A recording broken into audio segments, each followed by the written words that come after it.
ওকে, এটা এরকম হতো, পরে ক্লাস শেষ করে দেখতাম যে আচ্ছা প্রবলেম আপু খেলায় বা তোমার দরকার ভিডিওটা বেশি, ঠিক আছে?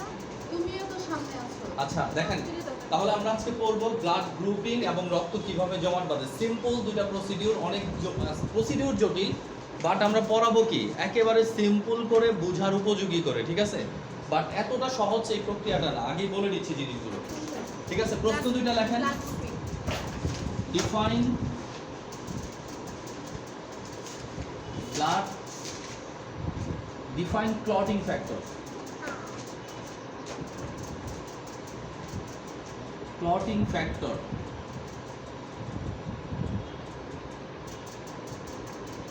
Define clotting factor with example.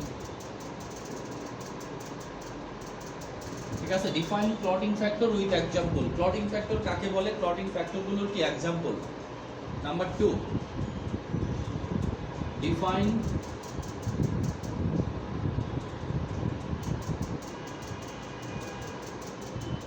blood coagulation.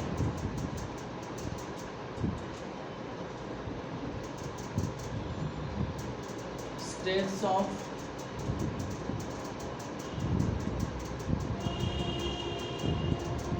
define blood coagulation, write down the steps of blood coagulation. Blood coagulation কাকে বলে? Blood coagulation এর স্টেপ গুলো কি কি?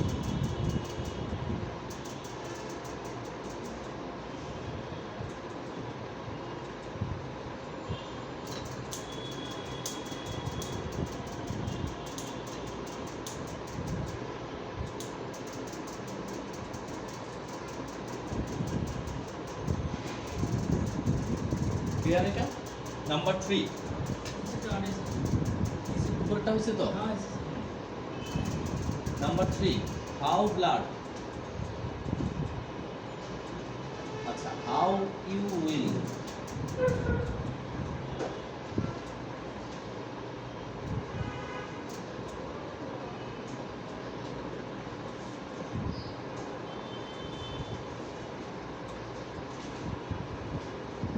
how you will determine following blood group.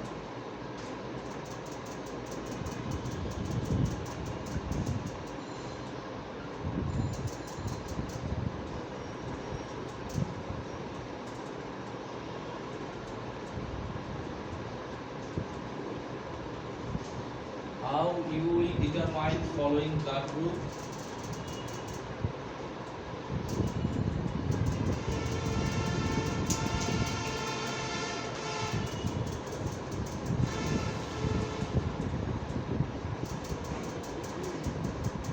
How you will determine following blood group. Blood group A, B, AB, O plus minus. ঠিক আছে, এগুলো আমরা কিভাবে বের করব? নেক্সট ক্লাসে আমরা আশা করি কি এটা প্র্যাকটিক্যালটা করব। প্লাস মাইনাস হয়। জি ম্যাডাম, প্লাসও হয় মাইনাস হয়, তাই না? Positive negative. ক্লিয়ার এতটুকু? আচ্ছা, তাহলে আমরা শুরু করি ব্লাড ক্লটিং ফ্যাক্টর থেকে।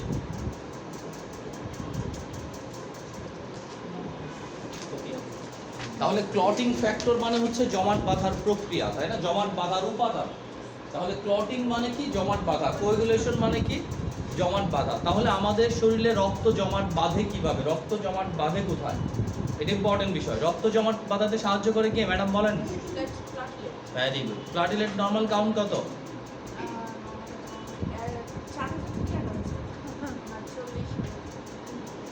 কত? 1.5 লক্ষ থেকে 4 লক্ষ। ঠিক আছে, তাহলে একটা জিনিস আমরা ক্লিয়ার যে আমাদের প্লাটিলেট বা অনুচক্রিকা কি করে? রক্ত জমাট বাঁধাতে সাহায্য করে, তাই না? সাহায্য করে মানে কি? সে নিজে একা একা রক্ত জমাট বাঁধাতে পারবে না। আমাদের রক্তের ভিতরে এমন 14টা উপাদান আছে, এই 14টা উপাদানের সাথে প্লাটিলেট মিলে কি করে? রক্ত জমাট বাঁধাতে সাহায্য করে। 14টা উপাদানের কোনো একটা উপাদান যদি আমাদের রক্তে না থাকে, আমাদের শরীরে রক্ত জমাট বাঁধবে না। কেটে গেলে রক্ত কি ব্লিডিং হতেই থাকবে। ওকে, তাহলে যে প্লাটিলেট বাদ দিয়ে যে 14টা উপাদানের সাহায্যে আমাদের শরীরে রক্ত জমাট বাঁধে, ওই 14টা উপাদানকে কি বলা হচ্ছে? প্রথম প্রশ্নের উত্তর ক্লটিং ফ্যাক্টর। ঠিক আছে, তাহলে ক্লটিং ফ্যাক্টর কাদেরকে বলে?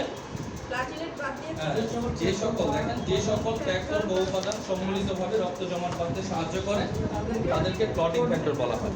এখানে 14টা ক্লটিং ফ্যাক্টরের নাম নিচে সিরিয়ালে লিখে দেওয়া আছে।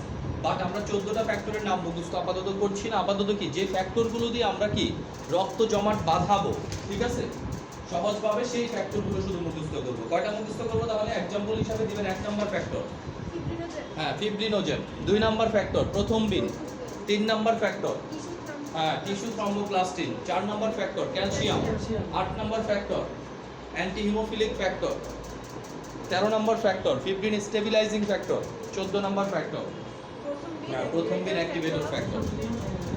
ঠিক আছে, আরেকটা বিষয় বলি, এই যে ক্লটিং ফ্যাক্টরগুলো এগুলো কিন্তু কি সার্বজনীন নাম্বার।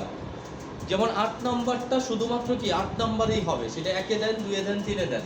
যেমন প্রথম বিন সবসময় 2 নাম্বার হবে। ক্যালসিয়াম সবসময় কয় নাম্বার হবে?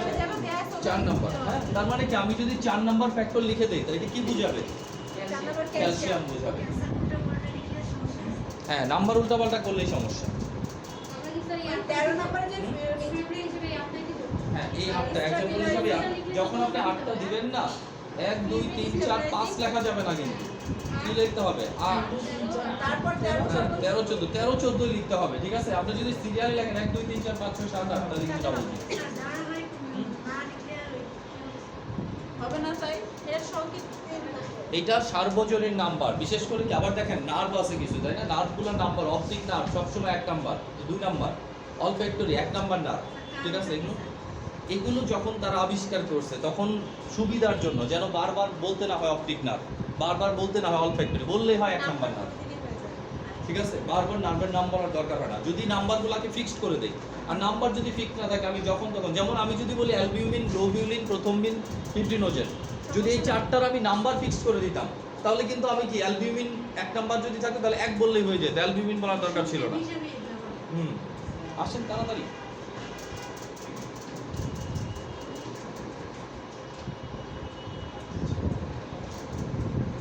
মাদি প্রতিদিন একটু একটু লেট হচ্ছে, প্রশ্নগুলো পেলেন না, কেমনে হবে? ওকে, তাহলে 1 নাম্বার কোশ্চেন শেষ। 1 নাম্বার কোশ্চেন আমরা কি বললাম? ক্লটিং ফ্যাক্টর কাকে বলে? তার মানে যে আমার কেটে যাচ্ছে, যে কেটে যাওয়ার ফলে রক্ত জমাট বাঁধতেছে কিভাবে, ওই প্রক্রিয়াটা আজকে আমরা কি করব। 2 নাম্বার প্রশ্ন, কোঅ্যাগুলেশন কি? কোঅ্যাগুলেশন আর কিচ্ছু না, আমরা জানি না ফিব্রিনোজেন একটা উপাদান আমাদের রক্তে আছে, তাই না? ফিব্রিনোজেনটা নরমালি কিভাবে থাকে আমাদের রক্তে? সলিউবল, দ্রবণীয় অবস্থায় থাকে। যখনই কোথাও কেটে যায় এই সলিউবল ফিব্রিনোজেন, ঠিক আছে, সলিউবল ফিব্রিনোজেন কি হয়ে যায়? ইনসলিউবল ফিব্রিন ক্লট হয়ে যায়। তার মানে সলিউবল ফিব্রিনোজেনটা ইনসলিউবল ফিব্রিন ক্লটে পরিণত হয়ে রক্তপাত বন্ধ করার যে কি প্রক্রিয়া, সেই প্রক্রিয়াকে বলা হয় কি? ব্লাড কোঅ্যাগুলেশন। দেখেন সংজ্ঞাটা দিয়ে দেওয়া আছে, যে প্রক্রিয়ায় সলিউবল ফিব্রিনোজেন, তার মানে কি দ্রবণীয় ফিব্রিনোজেন ইনসলিউবল ফিব্রিন ক্লটে পরিণত হয়ে রক্তপাত বন্ধ করে, তাকে কি বলা হয়? ব্লাড কোঅ্যাগুলেশন বলা হয়। ক্লিয়ার ততটুকু? ওকে, নেক্সট ওয়ান আমরা পড়ি স্টেপ অফ ব্লাড কোঅ্যাগুলেশন। দেখেন, স্টেপ অফ ব্লাড কোঅ্যাগুলেশন যখন আমরা বলবো আমাদের সবসময় মাথায় রাখতে হবে রক্ত কোন দিক দিয়ে যাচ্ছে? ব্লাড ভেসেল দিয়ে রক্ত যাচ্ছে, তাই না? এই ব্লাড ভেসেলের মধ্যে ব্লাড আছে, ব্লাডের মধ্যে প্লাজমা আছে, ব্লাড সেল আছে, তাই না? তাহলে প্লাজমার ভিতরে কি থাকবে? ব্লাড ক্লটিং ফ্যাক্টরগুলো থাকবে, তাই না? ফিব্রিনোজেন কোথায় থাকে? প্লাজমাতে থাকে, কারণ এগুলো প্লাজমা প্রোটিন, তাই না?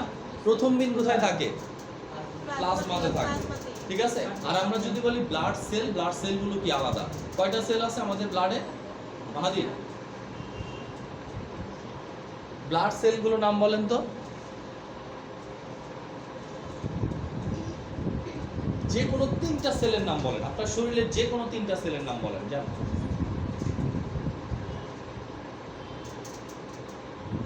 পরীক্ষায় যদি আমি জিজ্ঞেস করি যে 10টা সেলের নাম বলেন, কি বলবেন? সেল আর অর্গান কি সমান হয়? মনে করেন মিস্ত্রি দেখতেছেন না, মিস্ত্রি আর চিনির দানা কি সমান হবে? মিস্ত্রিটা তৈরি হবে এটা দিয়ে। ঠিক আছে, তার মানে কি অর্গান হচ্ছে পুরাটা, এটা ক্ষুদ্র একটা পার্ট হচ্ছে সেল। 10টা সেলের নাম কে বলতে পারবেন? দেখি একটু হাত তোলেন। 10টা সেলের নাম বলেন, ইয়া বলেন। 10টা সেলের নাম।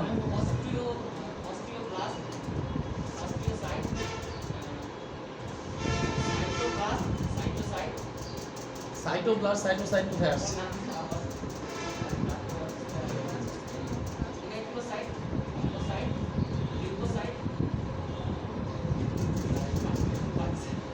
শুধু পাঁচটায়? আর কোনো ব্লাড সেল, আর কোনো শরীরের সেল নাই আমাদের? আমাদের পড়ার মধ্যে এখনো তো আমরা অনেক সেল পড়া বাকি রাখছি, তাই না? পড়ার মধ্যে হয়ে গেছে এগুলো। আমরা ব্লাড ডাব্লিউবিসি গুলো, হ্যাঁ প্যারাইটাল সেল আমরা পড়ছি, স্টোমাকে মিউকাস সেল আমরা পড়ছি, তাই না? এন্টারোক্রোমাফিন সেল পড়ছি আমরা। এছাড়াও কি ডাব্লিউবিসি সেলগুলো কি সেল না? হ্যাঁ হ্যাঁ, নিউট্রোফিল, ইসোনোফিল, ব্যাসোফিল, মনোসাইট, লিম্ফোসাইট সবগুলো তো সেলের নাম। এখানেই তো 8টা আছে, এখানে তো 6টা আছে। Neutrophil, eosinophil, ব্যাসোফিল, monocyte, lymphocyte, RBC, প্রথম কি বলে আরবিসি আর প্লাটিলেট। ডাব্লিউবিসি তো বলা যাচ্ছে না, কারণ ডাব্লিউবিসি বললে এগুলো আর বলার দরকার নাই। ঠিক আছে, এখানেই 7টা আছে। ওইদিকে যদি বোন সেল পড়ছেন না আপনারা, বোন সেলগুলোর নাম কি? Osteocyte, osteoclast, osteoblast. কার্টিলেজের সেল পড়ছেন না? Chondrocyte, chondroblast. স্টোমাকে 4টা সেল আছে, mucous cell, parietal cell, peptic আর চিপ সেল, এন্টারোক্রোমাফিন সেল। কতগুলো হয়ে গেছে? এখান থেকে 10টা সেলের নাম বলতে পারেন না, মাথা ফাটাবো। ওকে, এখন আমরা আসি কিভাবে রক্তটা জমাট বাঁধে। রক্ত জমাট বাঁধার প্রক্রিয়াটা শুরু হবে কিভাবে, বডি বুঝবে কিভাবে যে এখন আমার রক্ত জমাট বাঁধতে হবে। দেখেন, যতক্ষণ পর্যন্ত রক্ত ব্লাড ভেসেলের মধ্যে দিয়ে সার্কুলেটেড অবস্থায় থাকবে ততক্ষণ তার জমাট বাঁধার প্রক্রিয়া দরকার নাই। যখনই কি হবে, যখনই ব্লাড ভেসেল থেকে কি বের হয়ে যাবে, তাই না? ব্লাড ভেসেল থেকে কি রক্তটা বের হয়ে যাবে, তখনই কি প্রয়োজন পড়বে এটাকে থামানো। কারণ রক্ত যখন ব্লাড ভেসেল থেকে বের হয়ে যাবে, রক্তের প্রপার্টিস কি হয়ে যাবে? নষ্ট হয়ে যাবে। রক্তটা কি হয়ে যাবে? স্থির হয়ে যাবে। এর ভিতর দিয়ে চলতে পারবে, এদিক দিয়ে কি চলতে পারবে? স্থির হয়ে যাবে। রক্তটা জমে যাবে, রক্তের উপাদান কি হয়ে যাবে? সব নষ্ট হয়ে যাবে। এখন রক্ত যদি সব এভাবে পড়তেই থাকে, ছোট্ট একটু কেটে গেছে, সারাদিন পড়তেছে আর বন্ধ হয় না, তাহলে তো কি একবার কাটলেই জীবন শেষ। ঠিক আছে, লাইফ আর কিছুই থাকতো না, তাই না? বাট রক্তের মধ্যেই কি দিয়ে দিছে যে আল্লাহ তাআলা জানে আপনি যুদ্ধ করবেন, শাক কাটবেন, সবজি কাটবেন, মাছ কাটবেন, আপনার কাটবে, তাই না? যখন কাটবে এটাকে কি বন্ধ যদি আপনাকে করতে বলে, তাহলে আর আপনি বন্ধও করতে পারবেন না ভালো করে। সেই জন্য কি বন্ধ করার সব কিছু শরীরের মধ্যেই দিয়ে দিছে। আপনাকে শুধু একটু হেল্প করতে বলছে কি একটু চেপে ধরে থাকেন, তাই না? চেপে ধরে থাকলে কি হবে? একাই বন্ধ হয়ে যাবে। একটু সেলাই করে দেন, একটু স্টিচ করে দেন, অথবা কি স্টেপল করে দেন, যেটাই করে দেন, দুইটাকে শুধু কাছে এনে দেন, একাই কি হবে? বাকি কাজ। তাহলে এখন দেখেন, যখনই শরীরে কোনো জায়গা থেকে রক্তপাত হচ্ছে, রক্তপাত কিন্তু দুইভাবে হতে পারে, শরীরের ভিতরেও হতে পারে, শরীরের বাইরেও হতে পারে, তাই না? আমার স্টোমাকের ভিতরে ব্লিডিং হতে পারে না? ব্লিডিং হতে পারে। আবার ব্লিডিং কি বাইরেও হতে পারে। তাহলে বাইরে যে ব্লিডিং হচ্ছে এটার নাম কি? External bleeding. ভিতরে যে ব্লিডিং হচ্ছে এটার নাম কি? ইন্টারনাল ব্লিডিং, তাই না? ইন্টারনাল ব্লিডিং হোক আর এক্সটার্নাল ব্লিডিং হোক, ব্লিডিং কোথা থেকে হবে? ব্লাড ভেসেল থেকেই হবে, তাই না? ইন্টারনালি হলো ব্লাড ভেসেল থেকে বের হবে ভিতরের সাইডে, আর এক্সটার্নালি হলে কি হবে? ব্লাড ভেসেল থেকে বের হবে ভিতরের সাইডে। যখনই ব্লিডিংটা হবে তখনই এই ব্লিডিংটাকে সবসময় দিতে চলতেছে না, আরবিসি, ডাব্লিউবিসি, প্লাটিলেট সব যাচ্ছে না। যখনই ব্লিডিং হবে ফার্স্টে কি হবে? প্লাটিলেট এটাকে আইডেন্টিফাই করে ফেলবে যে এই জায়গা থেকে কি হচ্ছে? ব্লিডিং হচ্ছে। তাহলে শুরুটা হবে কাকে দিয়ে? প্লাটিলেট দিয়ে। শেষ হবে কাকে দিয়ে? প্লাটিলেট দিয়ে। ঠিক আছে, তাহলে যখনই ব্লিডিং হচ্ছে তখনই এখানে প্লাটিলেট দেখতেছে যে এখানে দিতে রক্ত পড়তেছে। প্লাটিলেট ফার্স্টে কি করবে?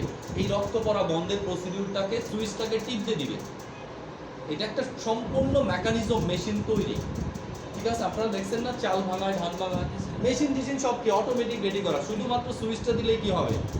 ঘোরা শুরু হয়ে যাবে। একই জিনিস এখানে রক্তটা পড়তেছে, এটা বন্ধ করার জন্য এখানে বন্ধ হবে, তার জন্য একটা সুইচ লাগবে। এই সুইচটা টিপ দিবে কে? থ্রম্বোসাইটটা। কি সুইচ? এই সুইচটার নাম হচ্ছে প্রথম দিন অ্যাক্টিভেটর ফ্যাক্টর, মানে ফ্যাক্টর 14 নাম্বার, ফার্স্ট।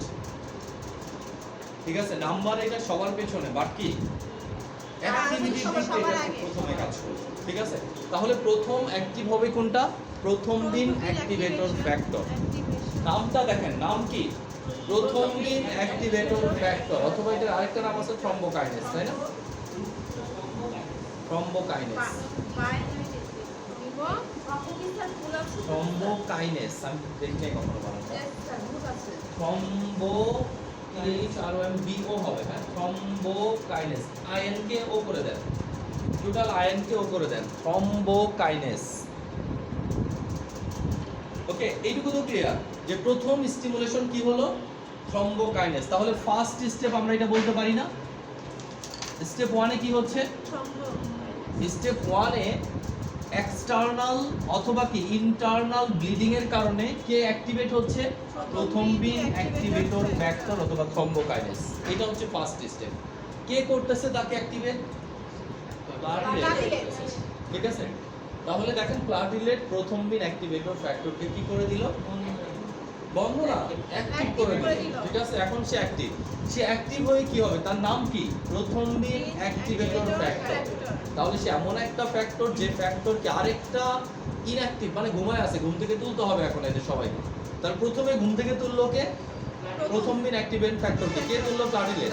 এখন এ আবার আরেকজনকে ঘুম থেকে তুলবে, কাকে তুলবে, সে এখন তুলবে প্রথমবিনকে। ঠিক আছে, প্রথমবিন ঘুমাচ্ছিল রক্তের মধ্যে, তার ঘুমের সময় শেষ, এখন প্রথমবিন অ্যাক্টিভেটর ফ্যাক্টর কি করবে, প্রথমবিন থেকে তৈরি করবে থ্রম্বিন। কি তৈরি হবে, থ্রম্বিন। ঠিক আছে, তাহলে সেকেন্ড স্টেপ কোনটা, এটা সেকেন্ড স্টেপে কি হচ্ছে, প্রথমবিনটা থ্রম্বিনে পরিণত হচ্ছে। কে তৈরি করতেছে, প্রথমবিন অ্যাক্টিভেটর ফ্যাক্টর। প্রথমবিন অ্যাক্টিভেটর ফ্যাক্টরটা কোথায় তৈরি হলো, যখন কোথাও এক্সটার্নাল ইন্টারনাল ব্লিডিং হলো তখন এটাকে অ্যাক্টিভ করে দিল কে, প্লাটিলেট। এইটুকু ক্লিয়ার কিনা, সবার ক্লিয়ার তো, একটু পরে ধরবো। দেখেন আমাদের কি হলো, রক্তপাত হচ্ছে, রক্তপাত হলে প্লাটিলেট কি করতেছে, 14 নাম্বার ফ্যাক্টর প্রথমবিন অ্যাক্টিভেটর ফ্যাক্টরকে কি করে দিচ্ছে, অ্যাক্টিভেট করে দিচ্ছে। সে অ্যাক্টিভ হয়ে, তার নামই তো প্রথমবিন অ্যাক্টিভেটর, সে অ্যাক্টিভ হয়ে কি করতেছে, প্রথমবিনকে অ্যাক্টিভ করে থ্রম্বিন বানিয়ে দিচ্ছে। তাহলে প্রথমবিনের অ্যাক্টিভ ফর্ম হচ্ছে কি, থ্রম্বিন। ঠিক আছে, বাট সে প্রথমবিন আকারে ঘুমাতে থাকে, জাগলে সে কি হয়ে যায়, থ্রম্বিন হয়ে যায়। ওকে, এখন কথা হচ্ছে এই থ্রম্বিনও তো বসে থাকবে না, সে আবার আরেকজনকে জাগাবে। কাকে জাগাবে, থ্রম্বিন। না, স্টেপ 3 তে আমাদের ফ্যাক্টর নাম্বার 1, থ্রম্বিন এই ফিব্রিনোজেন থেকে একটা সুতা তৈরি করবে। কি তৈরি করবে, সুতার মতো অংশ তৈরি করবে। ঠিক আছে, এখানে একটা সুতার মতো অংশ তৈরি করে দেবে। কে তৈরি করবে, থ্রম্বিন। থ্রম্বিন ফিব্রিনোজেনকে তৈরি করবে কি, ফিব্রিন মনোমার। মনোমার মানে কি, সিঙ্গেল সুতা, একটা সিঙ্গেল একটা সুতায় পরিণত করে দিল। তার মানে কি, সলিউবল ফিব্রিনোজেনটা এখন আর সলিউবল না, এখন কি হয়ে গেছে, ইনসলিউবল হয়ে গেছে। মানে সলিউবল মানে দ্রবণীয় ছিল, এখন সুতা তো আর মিশবে না, তাই না, ইনসলিউবল হয়ে গেল। এখন চিন্তা করেন, ফিব্রিন সুতা তৈরি, এখন সুতা, একটা সুতা দিয়ে কখনো কি হবে না, এখানে রক্ত পড়া বন্ধ হবে না, সাথে সাথে ক্যালসিয়াম চলে আসবে এখানে। ক্যালসিয়াম এসে কি করবে, ফিব্রিন মনোমারটাকে ফিব্রিন পলিমারে পরিণত করে দিবে। সবগুলো কিন্তু ব্লাডের মধ্যে উপস্থিত, সব ঘটনা একসাথে ঘটতে শুরু করবে। ঠিক আছে, ফিব্রিন পলিমার। ফিব্রিন পলিমার মানে কি, সুতাগুলোর সংখ্যা কপি হবে, বেড়ে যাবে। ঠিক আছে, বাট এইটুকু সুতা দিয়েও কি হবে না, ব্লাড বন্ধ হবে না। এখন এই ফিব্রিন পলিমারটাকে 13 নাম্বার ফ্যাক্টর কি বলছে, ফিব্রিন স্টেবিলাইজিং ফ্যাক্টর। সে এসে কি করবে, এটাকে স্টেবল করে দিবে, সে এটাকে একটা জালে পরিণত করে দিবে। কিসে, একটা জালে পরিণত করে দিবে, মাছ ধরার মতো। ঠিক আছে, যখন এই জালটা পরিপূর্ণভাবে হয়ে গেল, এখন কি হবে, এই জালের মুখে আরবিসি গুলো এসে কি হবে, জমে যাবে। ঠিক আছে, তখন মাঝখানে যে গ্যাপ থাকে, প্লাটিলেট এসে কি করবে, এই গ্যাপগুলো একেবারে পূরণ করে দিবে, আর এদিক দিয়ে কি হবে না, রক্ত বের হবে না। পরে ধীরে ধীরে ফাইব্রাস টিস্যু এসে এটাকে কি করে দিবে, ফিল আপ করে দিবে। তার মানে যখনই আপনার গায়ে রক্তপাত হবে তখন দেখবেন লাল রক্ত বের হচ্ছে, একেবারে লাল। একটু পরে আর লাল রক্ত বের হবে না, শুধু প্লাজমা বের হবে, তারপর আর কিছুই বের হবে না। কারণ প্লাজমা কেন বের হবে, যখন জালটা তৈরি হয়ে গেছে, জালের মুখগুলোর ভিতরে কি হবে, আরবিসি গুলা, ডাব্লিউবিসি গুলা সবগুলা কি আটকা পড়বে, তখন শুধু রসটা বের হবে। রসটা বের হওয়ার পরে কি হবে, জালের মুখ যখন পার্মানেন্টলি বন্ধ হয়ে যাবে তখন আর কিছুই বের হবে না। ঠিক আছে, তাহলে এইভাবে যখন কেটে যাচ্ছে তখন কি, জালের মুখ এভাবে কি আরবিসি, ডাব্লিউবিসি, প্লাটিলেট দিয়ে বন্ধ হয়ে যাচ্ছে, সেই জন্যই কিন্তু এটা লাল দেখা যায়। যখন রক্ত বন্ধ হয়ে যায় দেখবেন জায়গাটা একদম কি লাল হয়ে আছে, চীনের প্রাচীর লাল রঙের। ক্লিয়ার কি না এটা? তাহলে প্রথম ধাপে কি হয়, লাস্ট পর্যন্ত আমরা আবার আসি। প্রথম ধাপে কি হয়, কোনো জায়গায় কেটে গেছে, ডিটেক্ট করছে কে? Plasma plasma. প্লাটিলেট ঠিক আছে, মানে একজন প্লাজমা বলতে সাথে সাথে কি সবাই একই। ওকে, তাহলে প্লাটিলেট এদিকে ডিটেক্ট করলো, ডিটেক্ট করার সাথে সাথে কি করলো, সে বসে থাকলো, সাথে সাথে প্রথম বিন অ্যাক্টিভেটর ফ্যাক্টরকে অ্যাক্টিভ করে দিল। সে অ্যাক্টিভ হয়ে বসে থাকবে 1 ঘন্টা, যে একটু হেলে দুলে দাঁত ব্রাশ করে তারপরে কাজ করি, ততক্ষণে ব্লিডিং হয়ে শেষ হয়ে যাবে। সাথে সাথে সে কি করবে, প্রথম বিন অ্যাক্টিভেটর ফ্যাক্টর প্রথম বিনকে অ্যাক্টিভ করে থ্রম্বিন করবে। থ্রম্বিন সাথে সাথে কি করবে, ফিব্রিনোজেনকে ধরে কি করবে, ইনসলিবল ফিব্রিন ক্লটে পরিণত করবে। ঠিক আছে, কিভাবে হবে, ফিব্রিন মনোমার, পলিমার, তারপরে কি ইনসলিবল ফিব্রিন ক্লট, 3টা স্টেজ। ঠিক আছে, আর এই ফিব্রিনের ভিতরে, ফিব্রিন জালের ভিতরে কি হবে, সব আটকে পড়বে। হ্যাঁ সবগুলো আটকা পড়বে, আরবিসি ডাব্লিউবিসি যা আছে সব আটকা পড়বে, আলটিমেট কি রক্ত বন্ধ হয়ে যাবে। যে কোনো জায়গায় শরীরে যেখান থেকে রক্ত পড়া বন্ধ হোক, মেকানিজম একটাই। এখন আমরা মাঝে মাঝে চেপে ধরে সেলাই করি, এটা কিসের জন্য, এটা হচ্ছে এই জন্য, এই যে ফিব্রিন থেকে ফিব্রিন মনোমার তৈরি হচ্ছে, তাই না? যদি এখানে ব্লাড ফ্লো খুব জোরে হয় তাহলে বারবার কি হবে, সুতরাং তৈরি হবে আর ছিঁড়ে যাবে, তৈরি হবে আর ছিঁড়ে যাবে, তাহলে কি হবে, ব্লিডিংটা অনেক বেশি পরিমাণ হবে। ঠিক আছে, বাট আমি যদি চেপে ধরি তাহলে কি হচ্ছে, রক্ত পড়তে দিচ্ছি না, তারপর ওইটা কি দ্রুত নিজেদের গোছায় ফেলবে। ঠিক আছে, এখন বুঝতে হবে যে ব্লাডের ফ্লোটা কীরকম। যদি কারোর আর্টারি কেটে যায় তাহলে রক্ত যখন বের হবে একদম কি ফিনকি দিয়ে রক্ত বের হবে, তাই না? কারণ আর্টারিতে কি রক্তের গতি অনেক স্ট্রং। আবার যদি ভেন কেটে যায় তাহলে কি রক্ত অল্প অল্প করে বের। যদি ক্যাপিলারি মানে কেটে যায়, আমরা যখন ডায়াবেটিক্স টেস্ট করি, ব্লাড গ্রুপ টেস্ট করি, তখন ক্যাপিলারি থেকে রক্ত নেই না, ক্যাপিলারি থেকে রক্ত কতক্ষণ বের হবে, অনেক বেশি ছিদ্রগুলো কিছুক্ষণের মধ্যে কি হয়ে যাবে, বন্ধ হয়ে যাবে, কারণ এখানে ব্লাড ফ্লুর এত চাপ নাই। ওকে, তাহলে আমরা কি দেখতেছি, রক্ত কিভাবে বন্ধ হয়, ক্লটিং ফ্যাক্টর কারা, ক্লটিং ফ্যাক্টরগুলোর নাম বলতে পারবেন না, 8টা অ্যাটলিস্ট। ঠিক আছে, আর এই ক্লটিং ফ্যাক্টরগুলো কিভাবে একত্রে কাজ করে আমাদের দেহে রক্ত পড়া বন্ধ করে। আমরা বিভিন্ন ধরনের ওষুধ খাই, ঠিক আছে, কিছু ওষুধ আছে যারা কি করে, এই রক্ত পড়া বন্ধ হতে সাহায্য করে, তাই না? কোথাও থেকে ব্লিডিং হচ্ছে, ওই ব্লিডিং বন্ধ করতে বডির যে মেকানিজম, ওই মেকানিজমকে সে কি করে, আরো অ্যাগ্রিভেটেড করে, তাহলে কি হয়, পাওয়ারফুল করে, তাহলে কি হয়, রক্ত দ্রুত বন্ধ হয়ে যায়। যেমন এই টাইপের ওষুধের নাম কি, ট্রানিকজ্যামিক অ্যাসিড। বায়োডিন কিছু করে না, বায়োডিন জীবাণুমুক্ত করে, অ্যান্টিসেপটিক। খুব ভালো কাজ করে, বায়োডিন রক্ত বন্ধ করে। ঠিক আছে, রক্ত বন্ধ করে ট্রানিকজ্যামিক অ্যাসিড। ঠিক আছে, বায়োডিনের কাজ হচ্ছে শুধুমাত্র অ্যান্টিসেপটিক, জীবাণুমুক্ত। আপনি দেখবেন সার্জারির আগে জায়গাটা বায়োডিন দিয়ে কি করে, তখন কি রক্তপাত বন্ধ করে, বায়োডিন দিয়ে কি করে, জায়গাটাকে ক্লিন করে যেন এখানে কোনো ব্যাকটেরিয়া না থাকে। আয়োডিনের একটা প্রপার্টিস কি, অ্যান্টিসেপটিক এটা। ঠিক আছে, তার মানে আপনি যখন কোথাও কেটে যাচ্ছে, বায়োডিন দিয়ে রক্ত পড়া বন্ধ করতেছে না, ওই বায়োডিন দেওয়ার আগেই রক্ত পড়া কি বন্ধ হয়ে গেছে, বায়োডিন দিয়ে চেপে ধরলে রক্ত বডি বন্ধ করে। বায়োডিনের কাজ হচ্ছে জায়গাটা যেহেতু ওপেন হয়ে গেছে, ওই জায়গাটাতে যেন কোনো জীবাণু কি না করে, গ্রো না করে। ঠিক আছে, রক্ত পড়া বন্ধ করতে পারে। আপনার ট্রাক্সিট ইউজ করেন না, ক্যাপসুল। ঠিক আছে, লেখা কি, ট্রানিকজ্যামিক অ্যাসিড, রক্ত পড়া বন্ধ করবে এটা। ঠিক আছে, আবার কি, অ্যামিনো ক্যাপ্রোইক অ্যাসিড, এটাও কি রক্ত পড়া বন্ধ করবে। সাথে সাথে মনে করেন অনেকদিন ধরে ব্লিডিং হচ্ছে, পাইলসের ব্লিডিং হচ্ছে, তাহলে এগুলো খাবে। তবে আবার এটাও খেয়াল রাখতে হবে যে এরা কি করে, যেমন অনেক ব্লিডিং হচ্ছে তখন এটা ইনজেকশনও দিয়ে দেয়, এটার ইনজেকশনও আছে, ট্রানিকজ্যামিক অ্যাসিডের কি আছে, ইনজেকশনও আছে। ব্লিডিং অনেক বেশি হচ্ছে, সাথে সাথে কি দিয়ে দিতে পারেন, ইনজেকশন দিয়ে দিতে পারেন, কিছুক্ষণের মধ্যে কি হবে, রক্ত পড়া বন্ধ হয়ে যাবে। ঠিক আছে, আবার অ্যামিনো ক্যাপ্রোইক অ্যাসিড ইনজেকশনও দিয়ে দেওয়া যায়, ডাইরেক্ট ওটা ভেঙে কি খাওয়া দেওয়া যায়। বিশেষ করে মেনস্ট্রুয়াল ব্লিডিং এর সময় অনেক সময় এটা দেয়, কিন্তু এটা কিন্তু পার্মানেন্ট কোনো সলিউশন না। কারণ যে কারণে মেনস্ট্রুয়াল ব্লিডিং বেশি হচ্ছে, আমার তো এটা আগে বের করতে হবে, তাই না, যে কেন বেশি হচ্ছে। আমি তো বেশিটা আপাতত বন্ধ করতেছি, বাট মূল কারণটা, ওভারিতে সমস্যা, জরায়ুতে সমস্যা, এটা যদি আমি না বের করতে পারি তাহলে কিন্তু ওইটা দিলে কোনো লাভ নাই। ঠিক আছে, পাইলসের অনেক ব্লিডিং হচ্ছে, তখন আমি এটা কি ক্যাপসুল আকারেও দিতে পারি, ইনজেকশন আকারেও কি দিতে পারি, এরা রক্তপাত বন্ধ করে। আবার কিছু ওষুধ আছে রক্ত মানে কি, এই যে রক্তপাত বন্ধ হচ্ছে এই প্রক্রিয়াটাকে বাধাগ্রস্ত করবে, রক্তটাকে কি করবে, পড়তে সাহায্য করবে।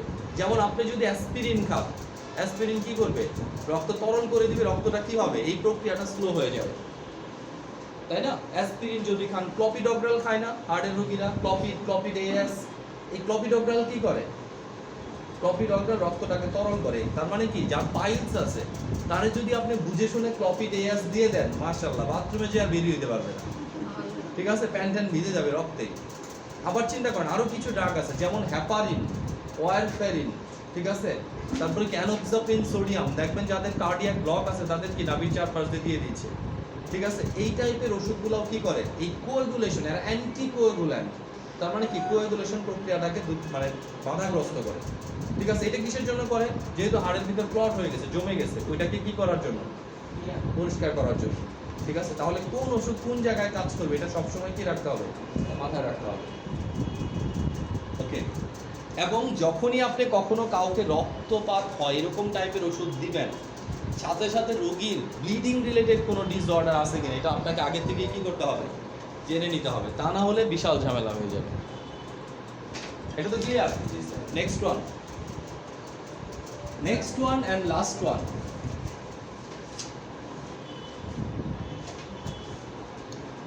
Blood grouping. কার রক্তের গ্রুপ কি আমরা জানি তো সবাই, তাই না? কার রক্তের গ্রুপ কি যদি আমরা জানি, এখন আমরা জানবো রক্তের গ্রুপ কিভাবে বের করে। গ্রুপ বলতে আসলে আমরা কি বুঝি, ঠিক আছে। দেখেন একেবারে সিম্পল প্রসিডিউর, আপনি মুখস্থ করলে এটা মনে থাকবে না, বুঝে রাখলেই কি এটা হয়ে যাবে। আবার যদি না জানেন এটার চেয়ে কঠিন বিষয় আর নাই, ঠিক আছে। আমরা তো বলছি যে ব্লাড গ্রুপিং একটা প্র্যাকটিক্যাল ওয়ার্ক, তাই না, কিন্তু কি থিওরিটুকু আপনার জানা থাকা লাগবে। আসলে ব্লাড গ্রুপটা কি করে দেখেন, আরবিসি কাকে বলে ম্যাডাম, হোয়াট ইজ আরবিসি? ইলেকট্রোসাইট কাকে বলে? যে রক্তকণিকা রক্তপ্রবাহের সাথে অক্সিজেন উপস্থিত থেকে অক্সিজেন এবং কার্বন ডাই অক্সাইড যথাক্রমে হ্যাঁ প্রবাহিত করে তাকে আরবিসি বলে। ওকে ম্যাডাম, আপনি বলেন আরবিসি কতদিন বাঁচে? 120 দিন। আপনি বলেন আরবিসি নরমাল রেঞ্জ কত? মেল হচ্ছে 4.5 থেকে 5.5 million per cubic of millimetre of blood. Female হচ্ছে 4 থেকে 5 million per cubic millimetre of blood, আর ইনফ্যান্ট হচ্ছে 6 থেকে 7 মিলিয়ন। ভেরি গুড মিস, আপনি বলেন। 4 জন মেয়েকে ধরলাম, এরপরে 2 4 6 7 জন ছিল। আপনি বলেন আরবিসির কাজ কি?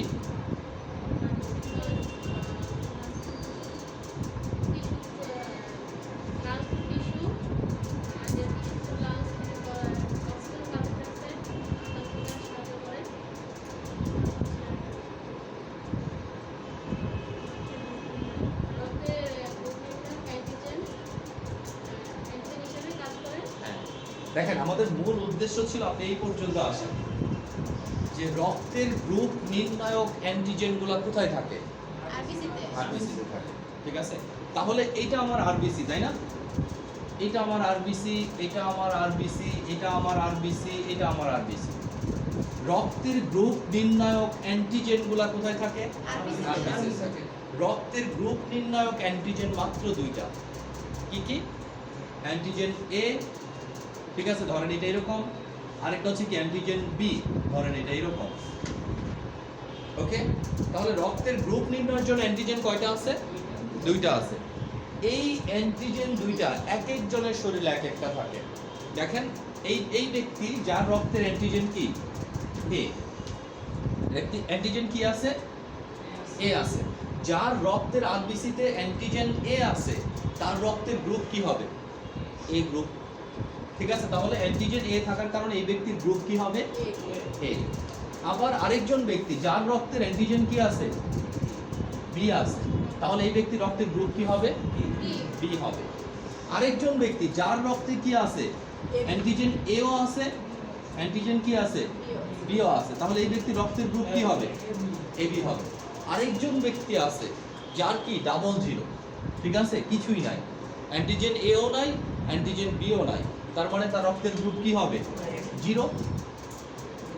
মানে কি, ও আমরা কিন্তু পজিটিভ নেগেটিভে যাই না, শুধু কোথায় গেছি, গ্রুপে, তাই না। আমরা গ্রুপটা তাহলে বুঝবো না, যে ব্যক্তির রক্তে অ্যান্টিজেন এ থাকবে তার রক্তের গ্রুপ কি, এ। যার রক্তের গ্রুপ অ্যান্টিজেন মানে যার রক্তের আরবিসিতে অ্যান্টিজেন বি থাকবে তার গ্রুপ কি, বি। যার রক্তে কি এবি দুইটাই থাকবে সেটা কি এবি, আর যার রক্তে কোনোটাই থাকবে না সেটা কি ও। এবার আসেন, এটা তো চারটা গ্রুপ হয়ে গেল। এখন এই চারটা গ্রুপকে আবার আমরা RH ফ্যাক্টর RH ফ্যাক্টরের উপর ডিপেন্ড করে আরো দুইটা গ্রুপে ভাগ করি। তার মানে 4 দোকানে 8টা হয়ে যায়।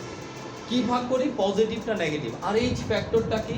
RH ফ্যাক্টর হচ্ছে রেসার্চ মানকি, অনেক উন্নত প্রজাতির একটা বানর, যে বানরের রক্তের আরবিসিতে একটা নির্দিষ্ট বা বিশেষ একটা অ্যান্টিজেন পাওয়া যায়, যেটাকে আমরা বলি কি অ্যান্টিজেন ডি। কি বলি? Antigen D. ধরেন এটা তাহলে অ্যান্টিজেন ডিটা কোথায় পাওয়া যায়? Research monkey. তার মানে বিশেষ ধরনের একটা বানর, সকল বানরের না, বিশেষ ধরনের একটা বানরের রক্তে কি পাওয়া যায়? আরবিসিতে এটা পাওয়া যায়। ওই একই অ্যান্টিজেন কোনো মানুষের শরীরে পাওয়া যায়, কোনো মানুষের শরীরে পাওয়া যায় না। তাহলে চিন্তা করেন, যদি এটা গ্রুপ এ হয়, এই গ্রুপে যদি রেসার্চ মানকি ফ্যাক্টরটা থাকে তাহলে এটা হবে কি? পজিটিভ। পজিটিভ মানে কি আছে এখানে? পজিটিভ মানে যোগ বিয়োগ না, কিন্তু পজিটিভ মানে কি? উপস্থিত। নেগেটিভ মানে কি? অনুপস্থিত। ঠিক আছে, তাহলে এইটাতে রেসার্চ মানকি ফ্যাক্টর নাই, তার মানে এটা কি হবে? B negative. আবার এটাতেও ধরেন রেসার্চ মানকি ফ্যাক্টর নাই, তাহলে এটা হবে কি? AB negative. এটাতে আবার কি আছে? রেসার্চ মানকি ফ্যাক্টর আছে, তাহলে হবে কি? ও পজিটিভ। ক্লিয়ার তো? ঠিক আছে, তাহলে রেসার্চ মানকি ফ্যাক্টরের উপর ভিত্তি করে আমরা শুধু পজিটিভ আর নেগেটিভ নির্ণয় করি, কিন্তু গ্রুপ কিন্তু আমাদের শরীরের মূল জিনিসটাই। তাহলে গ্রুপ হচ্ছে আমার রক্তের বৈশিষ্ট্য, আর বানরেরটা আছে না নাই। ঠিক আছে, তাহলে কার কার রক্তের গ্রুপ পজিটিভ বলেন? তাহলে বানর। সবগুলোর মধ্যে টুক আর টাক বানরের বৈশিষ্ট্য আছে। ঠিক আছে, হয় এরা গাছে বেশি উঠে অথবা কলা বেশি খায়, কিছু না কিছু বানরের বৈশিষ্ট্য এদের মধ্যে কি থাকবে। হ্যাঁ, থাকলে পজিটিভ, না থাকলে নেগেটিভ। তার মানে কি? পজিটিভ নেগেটিভ মানে কিন্তু যোগ বিয়োগ গুণ ভাগ না, তাই না? এখানে আমরা পজিটিভ বলতে শুধু বোঝাচ্ছি আছে, নেগেটিভ বলতে শুধু বোঝাচ্ছি কি নাই। ঠিক আছে,